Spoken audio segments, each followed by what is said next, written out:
Прям соскучилась. Перу — это второй дом. Если вернемся, потому что можем же где-то остаться. Мы такие, мы можем.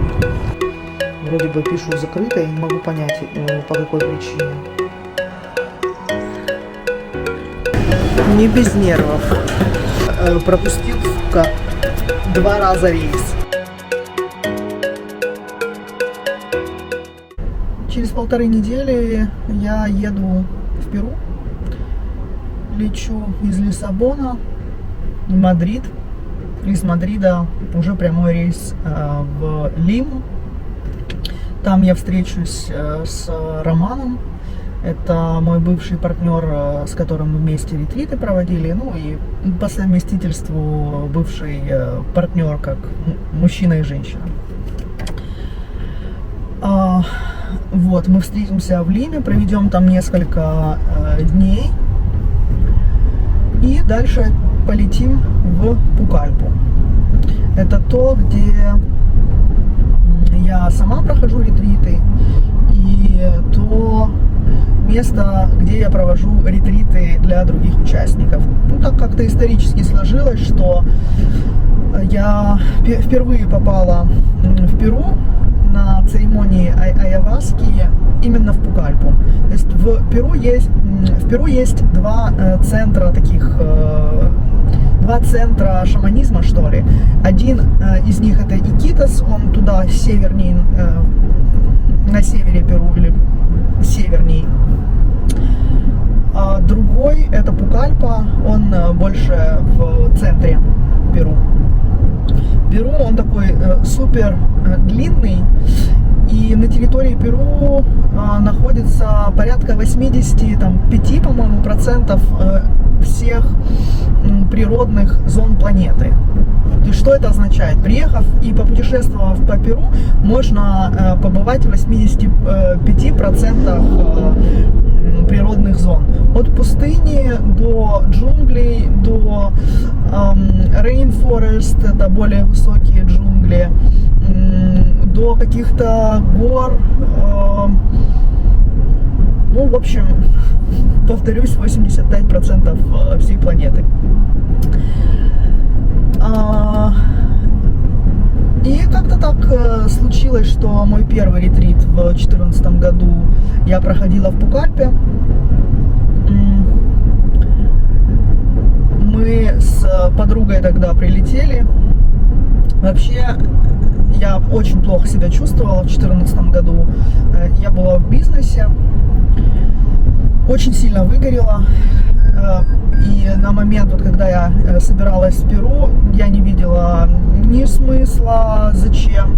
Вообще была полная потеря смыслов. Я не понимала, кто я не понимала, зачем я живу, что я делаю. Просто вот такое какое-то роботическое, от слова робот, да, проживание жизни и постановка. Поскольку я была управляющим директором там, или партнером юридической компании,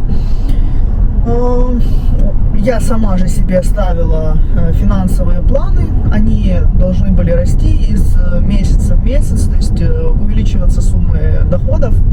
И многое получалось, что-то не получалось, но в целом цели выполнялись. Или деньги росли. Но от этого роста денег я не чувствовала себя лучше. Деньги были, а желания их тратить не было. То есть вообще какое-то обестачивание.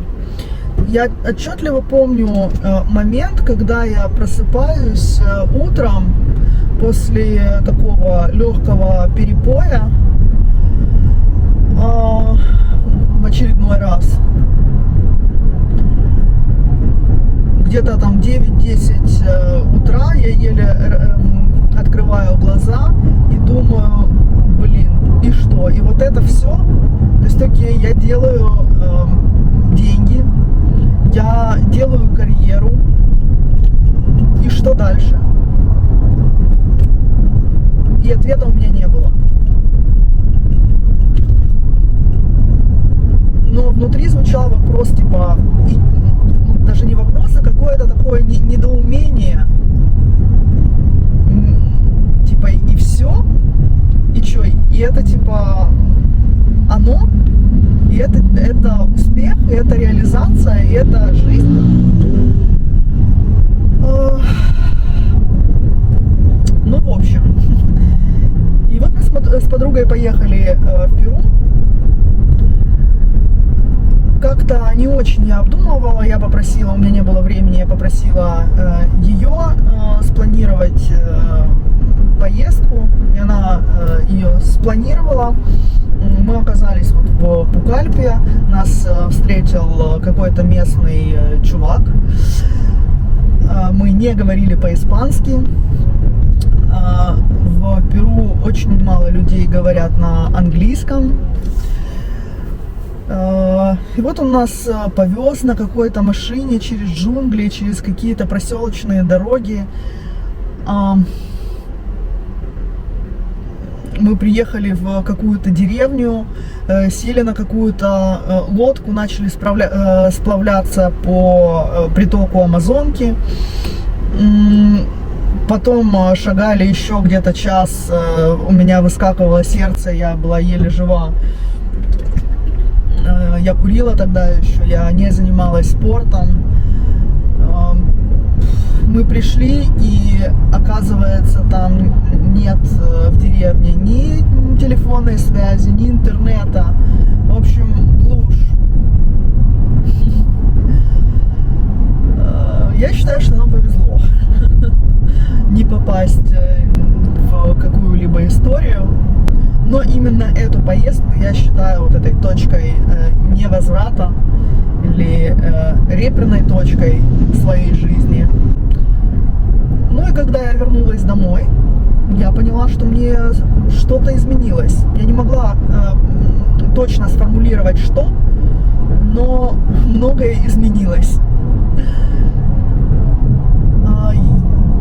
Мне захотелось помириться с отцом. На тот момент мы были уже несколько лет достаточно поруганы и вообще не разговаривали. Мне стало легче, у меня как будто бы крылья расправились. Мне стало интересно жить, мне стало интересно себя исследовать, что-то делать. И на следующий год я снова поехала в Перу. Но мы поехали уже вместе с папой. И прошли вместе ретрит. И в ходе этого ретрита у нас случился невероятно глубокий контакт, где мы друг другу наговорили или выговорили все то, что не накопилось. Это не про, типа, да выговори же мне все. Нет, это был очень такой уважительный разговор, честный, откровенный, глубокий, в котором он своей историей поделился. Я своей поделилась, в котором мы обменялись чувствами, какими-то очень глубокими страхами, мыслями, опасениями. И после этого ретрита мы вышли самыми близкими людьми на этой планете. Ну, мы так признались друг другу. Я не претендую на статус самые. Вот.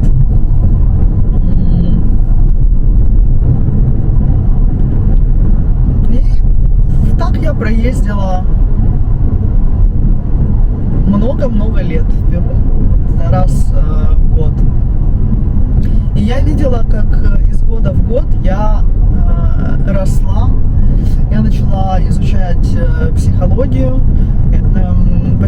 стала посещать разные мастер-классы, какие-то духовные практики, йогу, випассаны. Випассана — это медитация глубокая, 10-дневная в полном молчании. То есть ты 10 дней медитируешь, находишься наедине с самим собой. Ну, ты как бы в группе это делаешь, но нельзя говорить и нельзя контактировать глазами друг с другом. Это эта практика тоже изменила и докрутила мою личность или многие процессы, мое понимание мира, видение мира.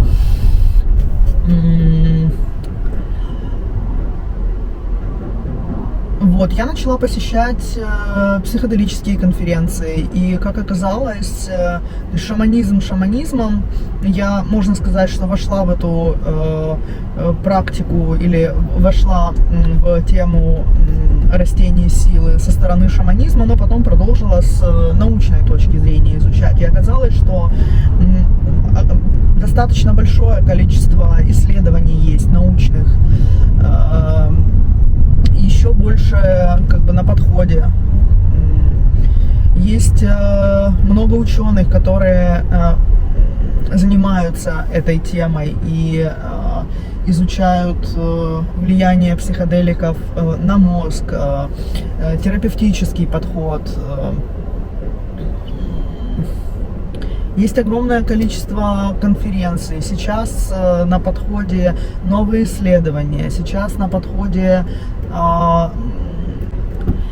серийные предприниматели известные начинают интересоваться и инвестировать в эту отрасль. То есть это становится реальной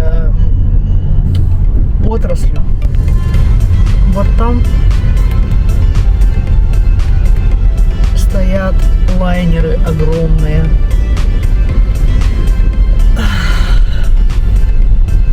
Это мы сейчас возле площади коммерции. Это центр центра.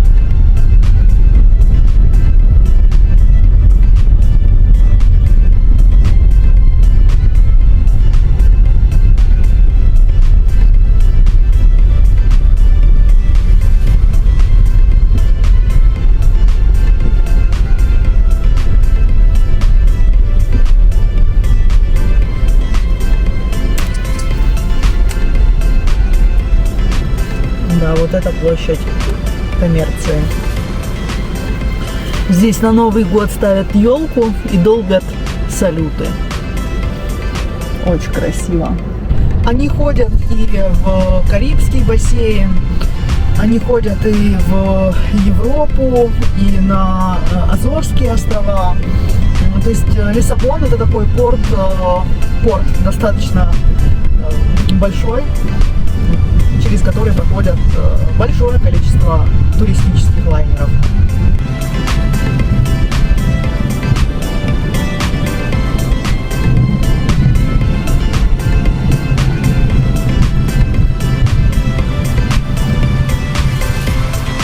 А выглядит как дом реально. Там такой фантастический экран, как в кинотеатре на верхней палубе. Ох, интересно. Вот это опыт. А почему бы не пожить в Боливии? Да, вопрос такой возник, а какими мы вернемся в Португалию в декабре? И потом такое уточнение, если вернемся, потому что можем же где-то остаться. Мы такие, мы можем. Да, в декабре это в смысле после поездки в Перу. И Боливию. Ну, в планах есть. Да. И Боливию. Таня соблазняет Боливию на какие-то сумасшедшие солончаки. Да, Солончак де Уюни. И там вообще, просто Мекка для тех, кто любит природу. Там огромное количество вулканов, шеститысячников. Там огромные вершины.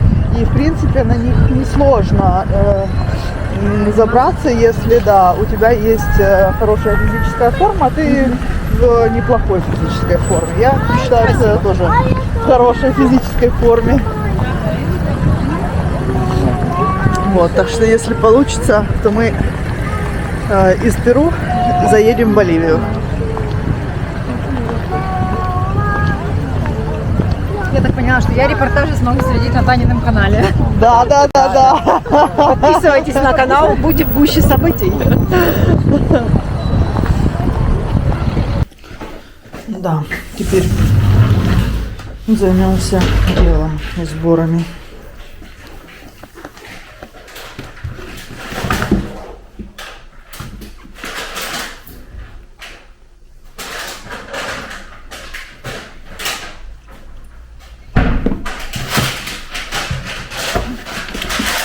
Ботинком быть.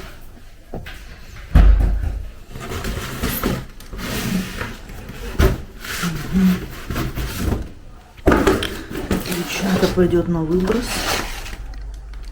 Здесь тоже цветет обувь. Какая хорошая новость. Впервые я столкнулась с тем, что цветут вещи или плесенью покрываются в Лиме. Там вообще приходилось чистить регулярно и проветривать квартиру, ящики, перебирать одежду. Здесь, оказывается, тоже, но сильно меньше, проще, короче. Сейчас пока вспомнила, выпью витаминов. Что у нас тут? Цинк.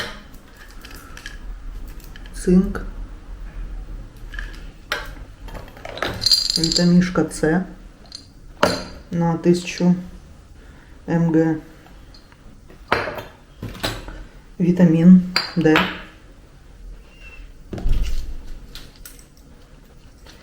Аспирин для разжижения крови. И витаминка В сегодня будет.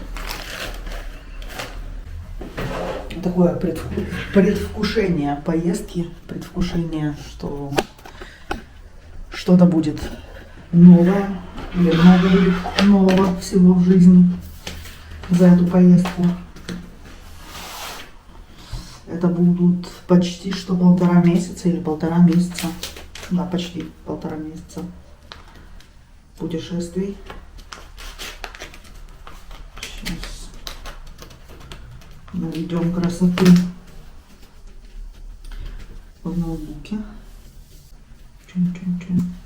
Я вообще-то люблю летать.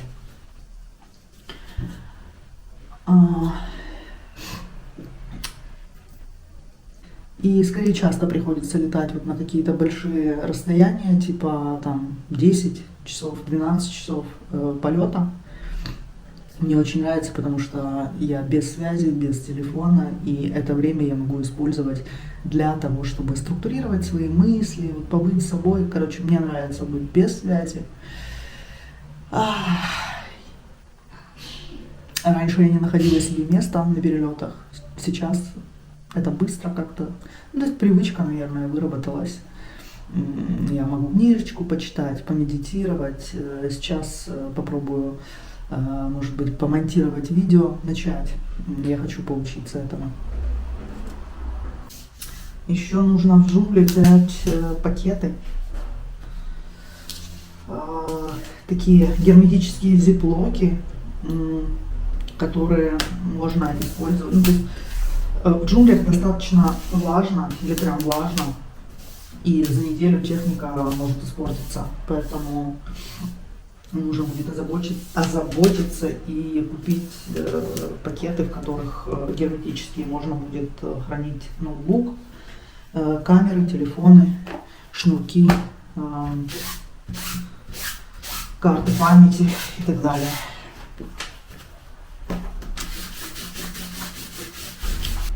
Купила дополнительную карту памяти для моей Pocket DJI.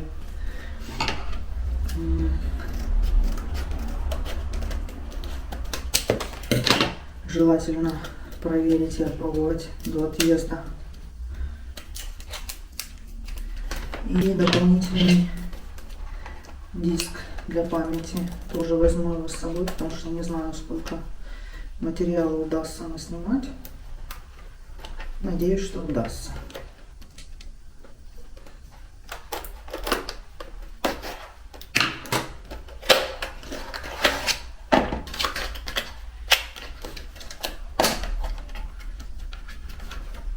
Класс.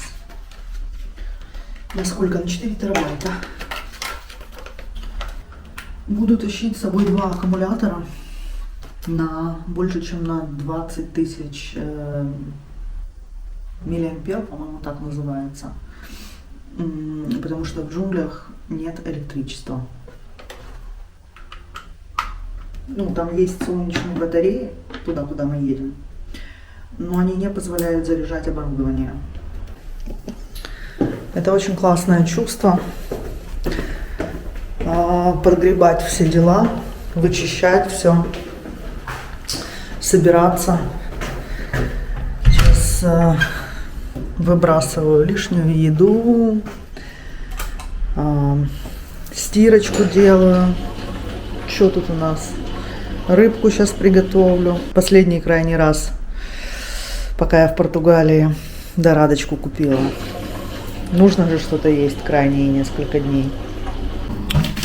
Блин, 1,5 месяца вне дома, к которому я уже так привыкла. Не знаю, самое интересное, как это будет, потому что я не выезжала никуда. Ой, хотела соврать. Хотела сказать, что 10 месяцев никуда не выезжала, но я летала в Азербайджан. Но это было очень коротко. Это была недельная поездка на бизнес-тренинг.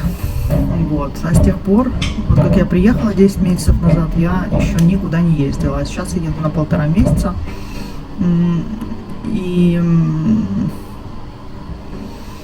И что? Ну, это будет как-то по-новому точно. Потому что я уже чувствую, что Португалия мой дом. С другой стороны, более спокойно, потому что раньше я, когда переезжала с одного места на другое место, я ездила с 1 или 2 чемоданами, и дома у меня нигде не было. А сейчас у меня есть база, арендуемый дом, где я могу оставить свое барахло все, и приеду, по идее, оно должно быть на месте. Поэтому не страшно что-то не забрать или что-то забыть. Раньше было страшно. При переезде с одного места на другое, там тщательно пытаешься все проверить, потому что то шнурок какой-то забудешь, то похуже что-нибудь, и бывало. Или регулярно случается, что теряла вещи. Очень люблю спешку перед отъездом. Вот я прям люблю тихонечко, спокойно все собрать, чтобы аккуратненько. У меня не всегда так получается. Раньше это вообще был такой стресс огромный. Я уже в последний момент всегда запихивала ногой вещи в чемодан. Кое-как. А последние вот 2-3 года у меня получается делать это заранее, так структурно, прям вот как мне нравится. И у меня переезды начали занимать меньше стресса. Даже удовольствие получаю. Но для этого нужно не спеша и заранее. Вот дня за 2. В общем, итоги сбора. Полдня потратила, что в целом, в принципе, немного. Здесь я собрала технику, которую с собой хочу взять. Я ее запихиваю в рюкзак. А здесь я собрала вещи предварительно, которые я хочу взять. И здесь я предварительно собрала вещи, которые хочу взять. Сейчас запихнула стирочку, откопала трековые ботинки, тоже пойдут в чемодан. Ну и в целом очень грубо готово. Я, можно сказать, что довольна. Потом я это все свалю на одну кучу, разложу по полочкам и посмотрю, от чего я могу отказаться. Потому что, повторюсь, я хочу взять минимум необходимого, чтобы быть налегке. И мне нужно будет забрать еще кое-какие вещи из Перу, из своей кладовки, чтобы ее потом вернуть. Короче, чтобы чтобы не продолжать оплачивать ежемесячное содержание кладовки. Хотя удобно, конечно, но думаю, можно обойтись. Вот. Еще хочу, если получится, сегодня купить жилеточку. Вот для Перу жилетка, ну, пожалуй, необходима. Потому что меняется все время погода. Да, в чем сложность? В том, что в Лиме сейчас где-то 25 и подходит лето. То есть сейчас на дворе ноябрь, в Лиме, значит, весна. Когда на нашем, то есть когда в Португалии зима, когда в Европе зима, в Лиме, в Перу лето. Вот. И, в общем, я прилетаю в Лиму. Там жарко. Буду улетать из Лимы, будет еще жарче, потому что ближе к лету.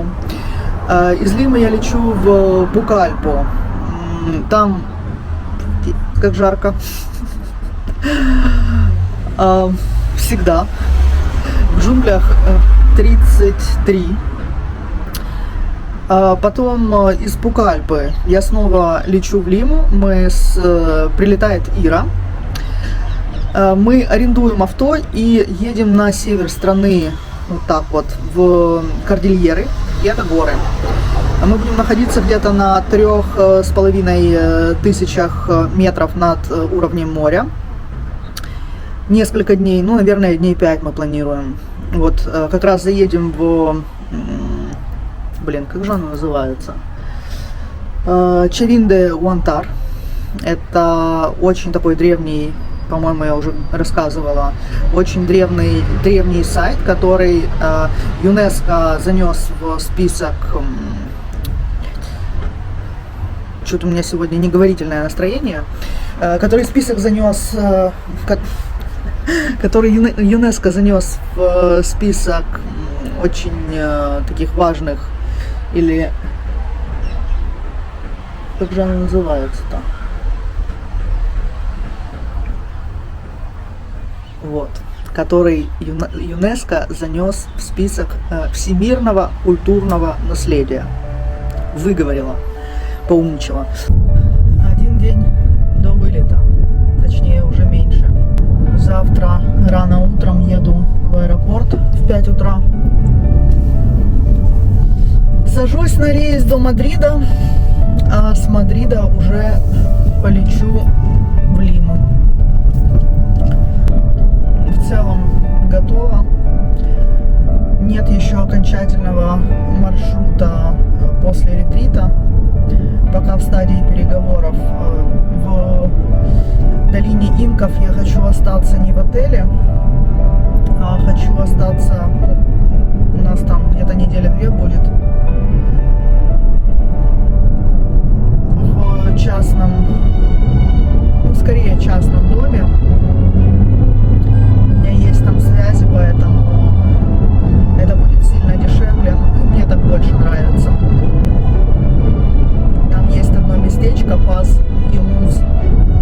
Это такой коттеджный городок, где живут экспаты. И перманентно живут, и живут там путешествующие, то есть на 2 недели, там, на месяц кто приезжает. И я там тоже жила, когда жила в Перу, конкретно в священной долине инков. Вообще настроение такое очень интересное. Есть предвкушение и чувство, что эта поездка в очередной раз изменит меня, изменит мои понимания, приоритеты, ценности. Есть чувство, что я застряла в бытовухе в Португалии. И вчера смотрела видео про Уайхуаш и попала на канал одного парня, который меня вдохновил. Он просто ходит треки соло. И мне всегда хотелось путешествовать. То есть мне как будто бы не сидится на месте, и как будто бы хочется путешествовать. Но я не супер такой большой любитель лакшери отдыха. Я не хожу по клубам, не хожу по барам. И вот что мне интересно, это культура другой стороны, это люди и это природа. Я подумала, что путешествия вот в том формате, в котором как раз я и люблю жить, они на самом деле не так дорого стоят. То есть дорого поехать в самый лучший отель, там, не знаю, 5 звезд. И дорого, когда ты пользуешься услугами турагентств, которые за тебя там все планируют, придумывают. А если путешествовать вот так вот, как я люблю, то это сильно меньше денег стоит, чем мне кажется. Поэтому вот такие свежие мысли. Возможно, эта поездка еще докрутит их. Потому что я по своей природе, я исследователь. Я не любитель лакшери, я не любитель дорого-богато, на богатом, понтов. Мне нравится ходить, мне нравится исследовать. Ну и вот если удастся еще и вести блог и делать что-то ценное, делиться какими-то ценными мыслями, вообще будет классно. И вот я вспомнила, что когда в офисе я сидела, когда работала в юриспруденции, когда у меня была своя компания, я тоже мечтала про путешествия, и мне не нужно было опять-таки каких-то отелей, мне просто хотелось приключения, мне хотелось больших контактов с людьми, узнавать о том, как живут другие, знакомиться с культурой, то есть вот проживать. Я как-то до сих пор это не воплотила. Ну, несмотря на то, что в моем чемоданчике уже, наверное, 36 или 37 стран, все равно я делаю это, то есть все равно я как-то путешествую мало. Вот. А что Люблю ты... эту женщину. Эта женщина тебя любит тоже. Какое у тебя намерение на этой поездке? Накопилось приличное количество опыта. Как я чувствую его, как будто бы он в сумках таких, да, стоит. 10 месяцев там, последние, да, с переездом связанные. Очень много нового опыта дали. И там много действий с моей стороны было, много ошибок.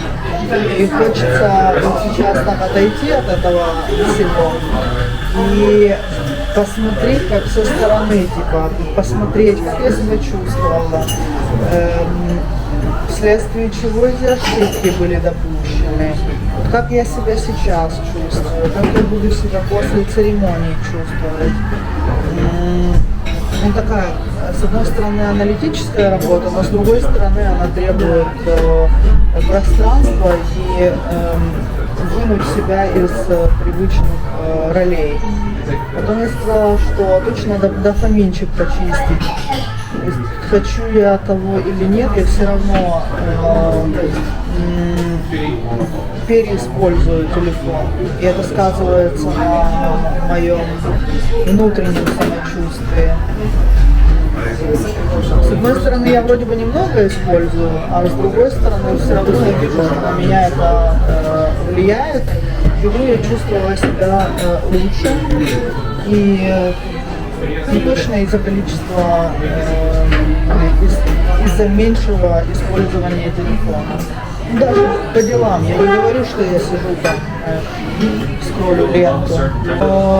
Да, вот прямо вот раздвинуть хочется все стимулы, с собой побыть.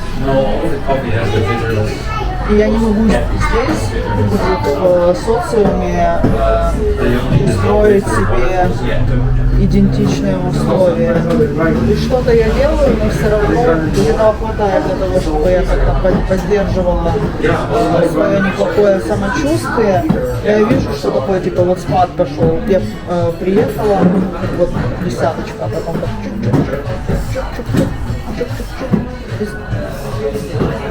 как будто бы мне регулярно нужно изымать себя и быть с собой в джунглях, с минимум телефона. Вот как-то так. Разгрузить себя и увидеть,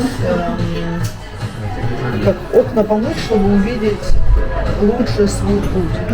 Это какие-то элементы, вот я вижу этого пути, но он чуть-чуть такой, знаешь, как затертый, дорожка нечеткая.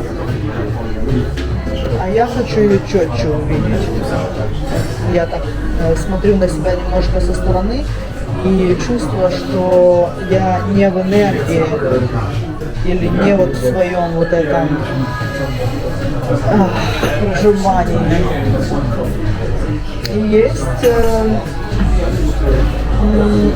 чувство, что поездка в джунгли, церемония, мне это дадут, я увижу и вернусь уже с новыми какими-то перспективами, наполненная, протоптанной или хорошо видимой дорожкой или своим путем. Очень устала. Ну, чем я тут занималась весь день? Собирала сумки. Второй день. Из хороших новостей, ну, наверное, вот это первый раз, когда я собираюсь вовремя и не буду заталкивать вещи в чемодан левой ногой за 2 минуты до такси. Снесла в одно место цветы, потому что за ними кто-то должен ухаживать, и сделала это более удобно, собрала в этом месте, ну, еще там на улицу повыносила, потому что я не знаю, как они 1,5 месяца без меня будут. Упаковала все шнурки, камеры, телефоны, карты памяти, зарядки, аккумуляторы. В общем, подготовилась. Надеюсь, что ничто не помешает съемке в джунглях. Почистила холодильник, потому что за 1,5 месяца продукты умрут однозначно. Вынесла мусор, поделала какие-то бытовые задачи. Ну, постиралась я днями ранее. Сегодня еще успела прикупить обновочек. Купила спортивные штаны и обувь. Вот. Получила сообщение от Романа. Они с Викторией уже в Лиме и ждут меня. Я запостила сторис, что вот собрала уже чемоданы и что в таком состоянии предвкушения, с чувством, что эта поездка в очередной раз меня изменит.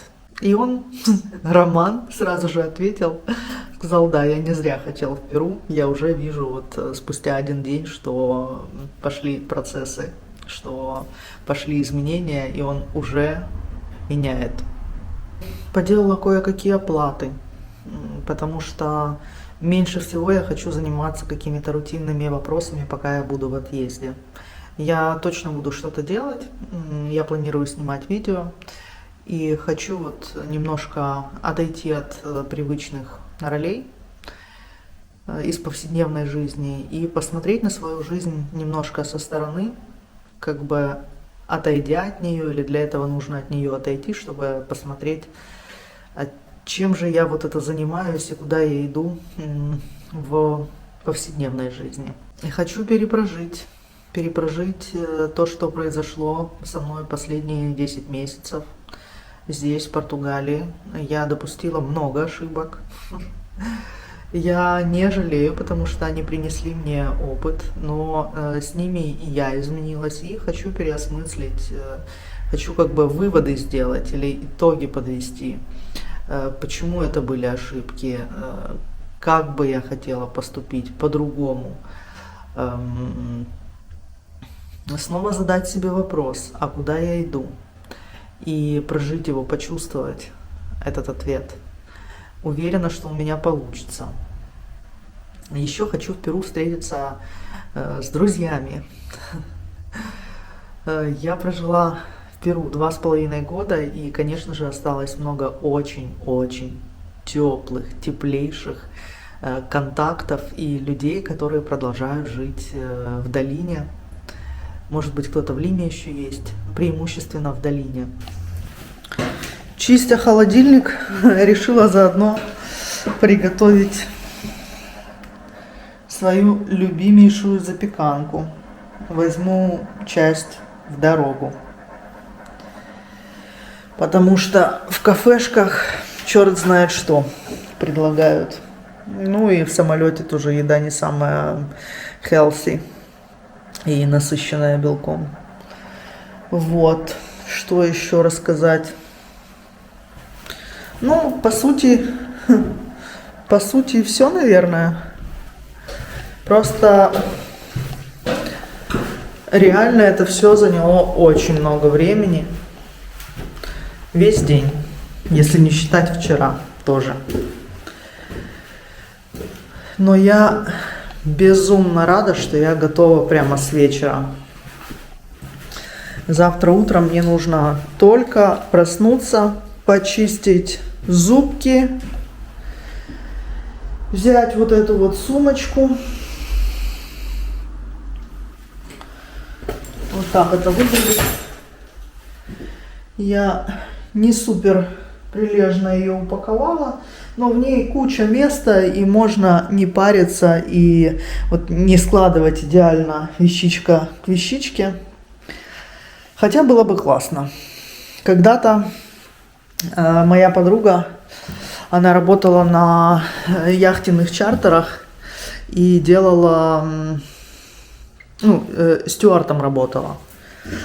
И в ее обязанности входило складывать сумки высокопоставленным гостям. Вот.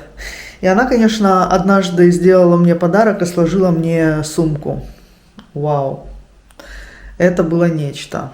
То есть открываешь, и это оргазм.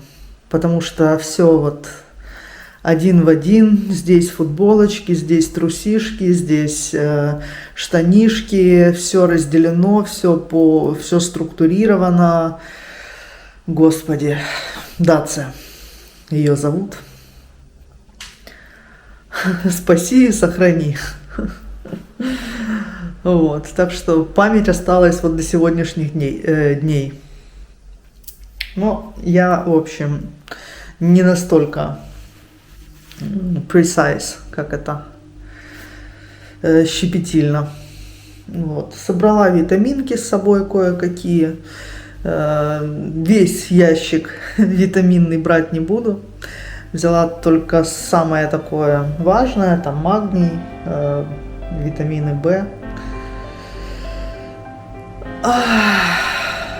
Устала.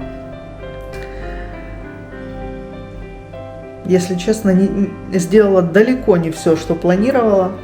Я хотела отснимать еще перед выездом кучу видео. Не отснимала. Хотела залить видосы на... Господи, как это называется? В онлайн-хранилку тоже не сделала. Ну... Может быть, еще сделаю. Хотя хочу выспаться. И завтра, то есть вылетаю я завтра в 8:20 и прилетаю в 7 с копейками. То есть вечером или ночь я уже проведу или буду встречать в Лиме. Ей! Радостно, честно, радостно. Радостно, волнительно. Прям соскучилась. Перу — это второй дом. Сейчас осталось проверить регистрацию на рейс, потому что что-то ее не было никак. Вроде бы пишут закрыто, я не могу понять, по какой причине она закрыта. Иберия. Первый раз лечу Иберией. По моим просчетам она получилась самой оптимальной для меня по деньгам. В итоге сколько мне обошлась? Где-то, если правильно помню, 1300 евро, что-то около того. Может, 1400 евро. Да, бординг-пасс прислали, класс. То есть регистрироваться не нужно, а просто приходишь в аэропорт на стоечку, бросаешь сумочку и листо, что означает готово по-испански. Так, ну что, снесла сумку на первый этаж, портфель. Все готово, придумала, что одеть на перелет, чтобы было удобно. Огорчилась только что. Я провтыкала, и меня автоматически зарегистрировали на рейс и присвоили супер неудобное место. Я просто ненавижу летать в серединке, а система автоматически выбрала мне серединку. Я не знаю. Посмотрим, может что-нибудь удастся изменить в аэропорту, хотя, короче, попрошу. Посмотрим. Потому что на перелетах я люблю тихонечко позаниматься. Для этого я у окошка сажусь или чаще у окошка. Так, пытаюсь понять, во сколько выезжать в аэропорт. Вылет 8:20, это местный рейс, ну можно быть в 6:20. 8:20, 7:20, 7:20, 6:20, да.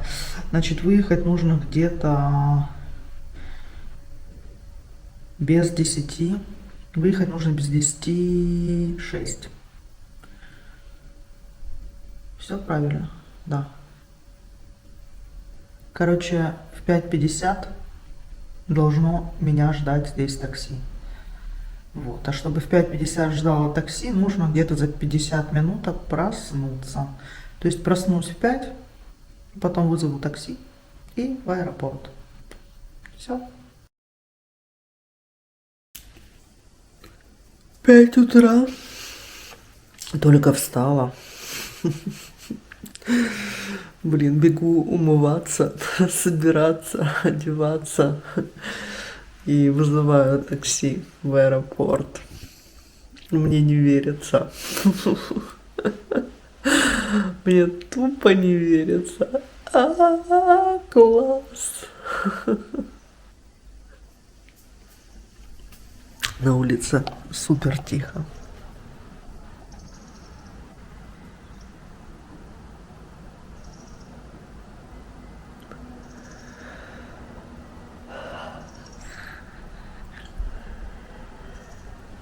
Господи, вот этот момент последнего закрывания сумки самый тревожный. Что-то мне подсказывает, что я пожалею, что я набрала такое количество вещей. Блин, но я не хочу сейчас переукладывать. Короче, тревожно мне. Тревожно. 15 минут до такси.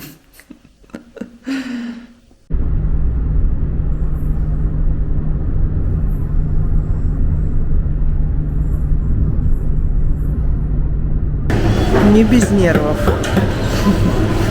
Все прошла, сумки сдала.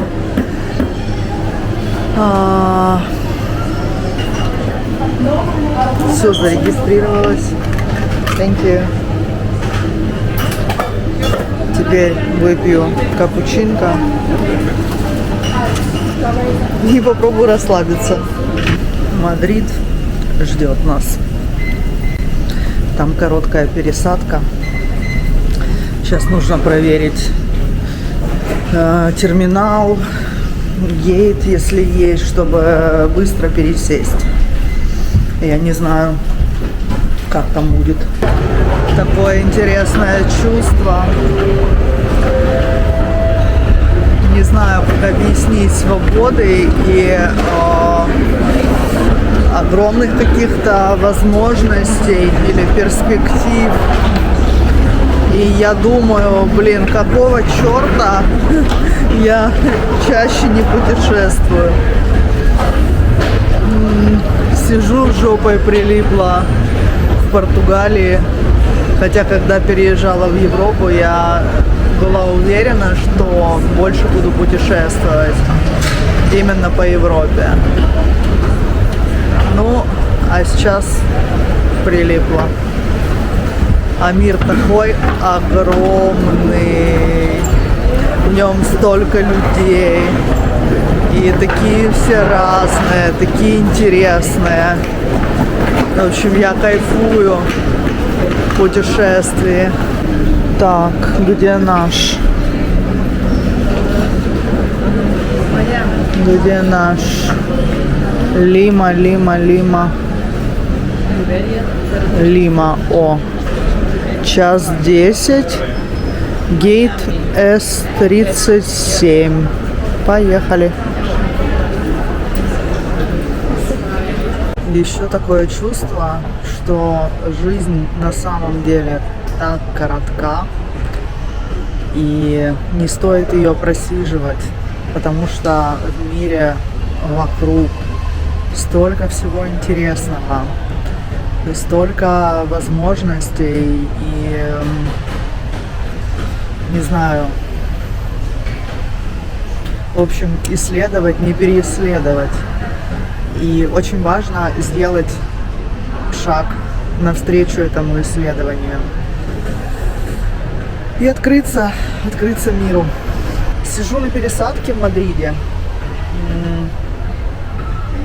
И я немножко заблудилась. Ну, не то, что заблудилась, просто нужно было напрячься и поискать гейт. Он не был ясен в самом начале. Пришлось, в общем, немножко потыкаться. И пока я тыкалась, я вспомнила историю, как год назад у нас заблудился шаман в аэропорту и пропустил, сука, 2 раза рейс. То есть мы ему вначале купили билеты, и на первый рейс он не сел. Где-то часа 2 спустя я получила звонок, типа, приедь, забери шамана из аэропорта в Мадриде. Я охренела. Купили ему 2-й билет. И на следующий день я уже убедилась, что он сядет, что он улетит. Убедилась. Но прикол был, что не было прямых рейсов, у него была пересадка на Миконосе. Это остров в Греции. И 2-й раз он не сел на рейс на Миконосе. Все, он ушел. То есть на Миконосе он уже не отвечал на сообщения. Короче, просто человек исчез с радаров.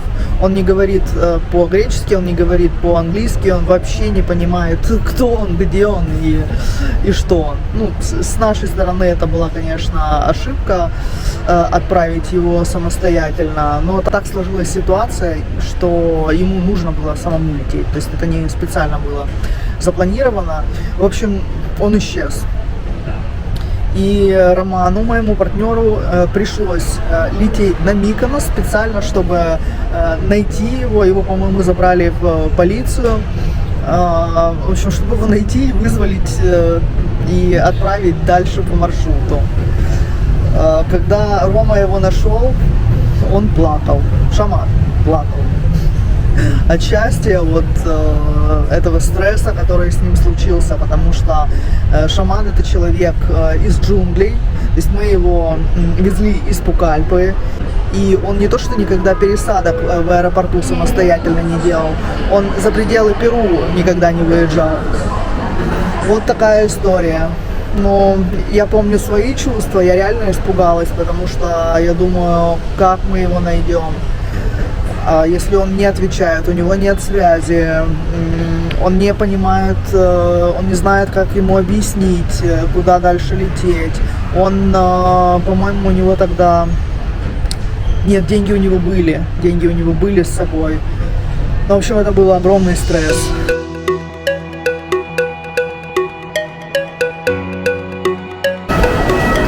Ну что?